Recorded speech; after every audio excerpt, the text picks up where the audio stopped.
Olá, nossas saudações fraternais aos nossos pastores Luiz e Sandra Pedroso, titulares da 8ª Igreja Batista Filadélfia em Curitiba, bem assim aos demais pastores Gilson Bétega e Jorge Gonçalves, com a paz do Senhor. Nossa lição de hoje tem como título Igualar-se ao Criador, perigos da ambição humana. Comecemos por entender o que significa a palavra ambição. Vamos ao dicionário. Forte desejo de poder ou riquezas, honras ou glórias. Também pode ser entendido como anseio veemente de alcançar determinado objetivo, de obter sucesso, pretensão. O seu autor é o pastor Elton Batista de Mello, muito conhecido na denominação batista independente e no meio evangélico em geral. Ele fulcrou a sua lição na carta de Paulo aos Romanos, capítulo 1, verso 25, que diz: trocaram a verdade de Deus pela mentira e serviram a coisas e seres criados em lugar do Criador, que é bendito para sempre. Amém. O objetivo desta lição é conhecer o que a Bíblia ensina sobre o desejo do homem de tomar o lugar de Deus na história da criação, bem como fazer-nos perceber que esta ambição afasta o homem de Deus e o coloca em rota de colisão com o juízo divino. Por isto, devemos usar nosso potencial criativo, especialmente na ciência, mas sempre para a glória de Deus. Por exemplo, o homem tem uma vontade imensa de ser como Deus, poderoso, invencível, imortal, onisciente, onipresente, de tal maneira que os cientistas afirmam que a partir do ano de 2029, as pessoas começarão a viver um ano a mais na sua expectativa de vida. Outro dado importante que o autor cita é que em 2045 a ciência estará tão avançada que a medicina será capaz de recriar todos os órgãos do corpo humano, de tal maneira que a longevidade da raça humana aumentará de modo geral. Para esses cientistas, a morte se tornará coisa opcional. Sabem o porquê de toda essa rebeldia do homem? É porque fomos criados à imagem e semelhança por um Deus eterno. A nossa eternidade não está na materialidade do corpo, e sim na alma. Assim mesmo a palavra de Deus nos diz: a alma que pecar, essa morrerá. Isto é, deixará de habitar com o Deus, o autor da vida. Vamos ao ponto número 1. Até aqui nós entendemos que o homem é arrogante. Então, como Deus lida com a arrogância humana? A história da civilização humana registra fatos de pessoas que desconhecem a fonte deste poder e, naturalmente, se tornam arrogantes. Alguns até pensam ser maiores que Deus. Quer um exemplo? A história de Nabucodonosor bem se aplica a cada um de nós, de um simples operário que se tornou patrão, a um pastor de pequeno rebanho que se tornou grande, de um político de cidadezinha pequena a um presidente. Esse vírus da autossuficiência está no ar. Cuidemo-nos, porque qualquer um de nós está sujeito a ser infectado por ele. Nabucodonosor é um exemplo clássico como Deus lida com a arrogância e a prepotência humana. Deus simplesmente deixou que ele se tornasse como um animal ao relento, sendo motivo de zombaria e escárnio para todas as gentes da sua época, mesmo tendo Deus lhe advertido com antecedência do perigo ao qual ele estava exposto. Este fato está registrado lá no livro de Daniel, capítulo 4, versículo 27. É claro que ele teve oportunidade de mudar, mas escolheu ignorar o Senhor. Com o passar do tempo determinado, isto é, 7 anos, a referência a Daniel, capítulo 4, versículo 32, Deus restaurou sua vida e ele reconheceu a grandeza, a soberania e domínio do Senhor. Registro de Daniel, capítulo 4, versículos 34 a 35, e passou a glorificar o nome do Senhor. Como tem muita gente que precisa passar pelo tratamento de Nabucodonosor. Você conhece alguém assim? Mas vamos ao ponto número 2. Como Deus destrói os planos humanos. O rei Senaqueribe é um exemplo. Ele foi um rei determinado. Ele tinha consciência da permissão de Deus para destruir os outros reinos. Sabia que de alguma forma estava sendo um instrumento de juízo, mas não teve noção do limite da sua ação e poder.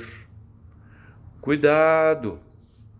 Muitas vezes Deus nos permite crescer muito além do que pedimos ou pensamos, mas prova-nos acerca dos limites que tentamos romper.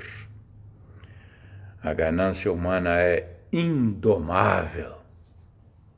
Senaqueribe estava alcançando vitória após cada batalha e vai destruir o que era mais especial para o Senhor na sua época: a cidade de Davi, o lugar do templo, a cidade de Jerusalém.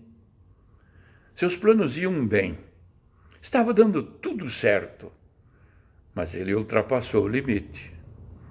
Assim também pode ser em nossa vida. Muitas vezes ultrapassamos os limites e Deus precisa intervir para nos preservar e até mesmo corrigir as nossas ações impensadas. Outro exemplo da prepotência do homem registrada na Bíblia foi a intenção dos filhos de Noé em construir uma torre, a Torre de Babel, isto mesmo, conforme descrito no livro de Gênesis. Qual a finalidade? Para que os homens pudessem se comunicar com Deus. Aí foi demais. Deus interviu nessa intenção e a destruiu. Sabe por quê? Deus não gosta da soberba das pessoas.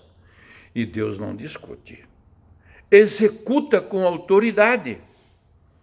Leia na Bíblia outras histórias interessantes que relatam a intenção do homem em igualar-se ao Criador. O que será que ainda precisa acontecer para que o homem compreenda o quanto é limitado e dependente de Deus? Vamos ao ponto número 3. Como Deus nos alinha com seus planos. Ainda seguindo esta linha de homens que usurparam de suas autoridades, agora destacamos o exemplo de Manassés. Esse cidadão foi um dos reis que mais tempo reinou em Judá.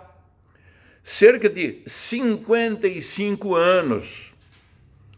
Imagine como foi maligno, deu vazão a todo tipo de ação demoníaca. Esta história está registrada em 1 Reis, capítulo 21. Ele tinha 12 anos de idade quando começou a reinar.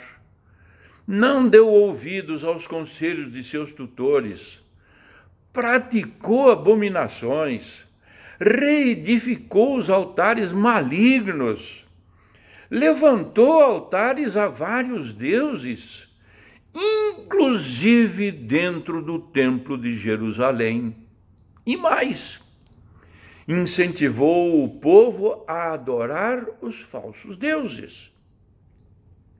Envolveu-se com magias ocultas, tornando-se agoureiro e médium, e pior, chegou a sacrificar seu filho ao deus Moloque, levando o povo a uma ação idólatra pior que os povos que tinham sido destruídos na conquista de Canaã. Ele foi mal diante do Senhor e provocou a ira. A consequência do pecado de Manassés e a omissão do povo de Judá levaram ao juízo sobre a destruição de Jerusalém. Esta narrativa histórica está no livro de 2 Reis, capítulo 21, versículos 12 a 14. Alguns anos depois, foi por Nabucodonosor. Importante, o destaque do autor para esta afirmação, em sua graça e soberania, Deus não pode deixar impune o nosso pecado, principalmente quando este confronta a autoridade do Senhor. E aqui vai uma advertência. Observem que Deus, quando nos pune por causa de pecados, Ele nunca o faz de dedo em riste. É sempre temperado com amor. Afinal, Deus abomina o pecado, mas ama o pecador. Deus até pode usar os inimigos como instrumentos de sua justiça, a fim de corrigir a nossa vida. Manassés, entretanto, nos surpreende. Na prisão, sem nenhuma perspectiva, ele lembra que tem um Deus. E por isto ele consegue se humilhar diante do Senhor, reconhecendo sua soberania e autoridade, voltando a buscar ao Senhor em oração. Esse gesto tocou o coração misericordioso de Deus. Deus ouviu sua oração e restaurou-lhe o reinado. Manassés, agora convertido, fez muito boas obras e glorificou ao Senhor no término do seu reinado. Manassés ainda teve tempo de se arrepender, mas a história desse homem não precisava ser assim. Na verdade, bastasse ser fiel e obediente a Deus e a história seria de outra maneira. Você conhece algum testemunho de alguma pessoa que conheceu o Senhor e o tenha abandonado, vindo sobre essa pessoa o julgamento divino? Concluindo, o ser humano tenta de todas as formas afrontar a Deus. Alguns até tendo sido ensinados no caminho do Senhor, de vez em quando tentam desafiá-lo. Às vezes até Deus tem deixado. Lamentavelmente, esses tais não conseguem perceber que está fora da vontade do Senhor. E assim, aumenta a velocidade para o mal. Parece uma avalanche. Quanta deturpação da verdade e de princípios. Já observou que todos os dias temos notícias do que os homens estão fazendo, tentando de todas as formas mudar a criação, os desígnios e deixando à margem os princípios divinos da palavra? Eu vou citar um exemplo aqui porque está registrado na imprensa, escrita e falada. é o exemplo da empresa de Burger King, uma empresa de alimentação. Estão divulgando através de uma publicidade totalmente contrária aos princípios cristãos e a favor do movimento LGTB. Nada a me manifestar. É um fato concreto e não vamos mexer. Mas com relação a essa tentativa de voltar, e agora através das crianças, dá uma coisa ruim na gente. Vontade de sair gritando, Maranata, Maranata! Todavia, que ninguém se iluda. O mundo caminha para o fim, para o dia do juízo final. O dia em que o Senhor determinou o basta. Chegou a hora. Meus amigos, meus irmãos, que o Senhor nos dê perseverança e graça para sermos achados íntegros quando aquele dia chegar. Amém.